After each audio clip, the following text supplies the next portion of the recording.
কল্পনা করুন আপনার সমস্ত সম্পদ চলে গেছে, আপনার সন্তানরা মারা গেছে, আপনার শরীর ভয়ঙ্কর রোগে ভরে গেছে, মানুষ আপনাকে ছেড়ে চলে গেছে।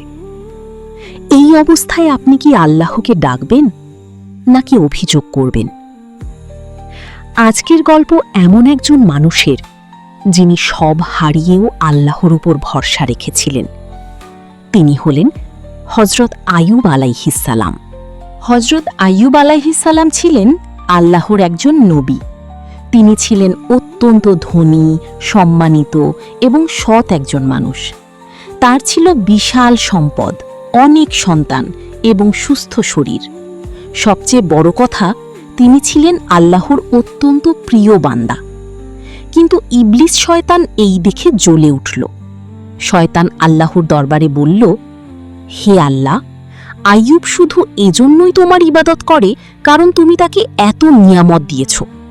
যদি তার সম্পদ, সন্তান আর সুস্বাস্থ্য কেড়ে নাও, তাহলে সে আর তোমার ইবাদত করবে না। আল্লাহ কতদিন এই কষ্ট ভোগ করেছিলেন? ইসলামিক ইতিহাসবিদদের মতে দীর্ঘ 18 বছর। একজন মানুষ 18 বছর ধরে এত কষ্ট পেয়েছেন, অথচ মুখে কোনো অভিযোগ নেই।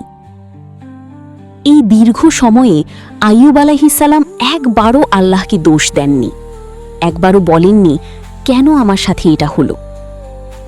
বরং তিনি শুধু বলতেন আলহামদুলিল্লাহ, যখন সুস্থ ছিলাম তখনও, এখন অসুস্থ অবস্থায়ও। কিন্তু এক সময় শরীরের কষ্ট এতটাই বেড়ে গেল যে তিনি আল্লাহর কাছে দোয়া করলেন। তবে সেই দোয়াতেও কোনো অভিযোগ ছিল না।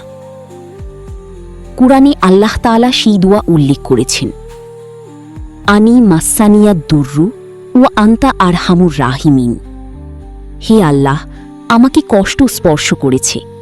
শয়তান হেরে গেল, আর আইয়ুব আলাইহিসসালাম হয়ে গেলেন ধৈর্যের চিরন্তন প্রতীক। আইয়ুব আলাইহিসসালামের জীবন থেকে আমরা শিখি, 1. বিপদ মানেই আল্লাহর অসন্তুষ্টি নয়, বরং বড় পরীক্ষা আসে বড় বান্দাদের কাছেই। 2. ধৈর্য মানে চুপ থাকা নয়, ধৈর্য মানে কষ্টের মাঝেও আল্লাহর ওপর আস্থা রাখা।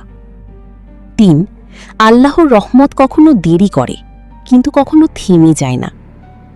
রাসূল সাল্লাল্লাহু আলাইহি ওয়াসাল্লাম বলেছেন, সবচেয়ে কঠিন পরীক্ষা আসে নবীদের কাছে, তারপর যারা তাদের মতো। তিরমিজি। আপনার জীবনেও হয়তো এখন কোনো কঠিন সময় চলছে, হয়তো মনে হচ্ছে আর পারছেন না।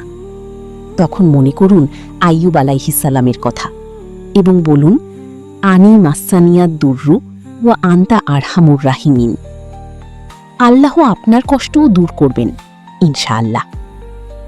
ভিডিওটি উপকারী মনে হলে লাইক, কমেন্ট ও শেয়ার করুন। নতুন ইসলামিক গল্পের জন্য সাবস্ক্রাইব করতে ভুলবেন না। আল্লাহ হাফিজ।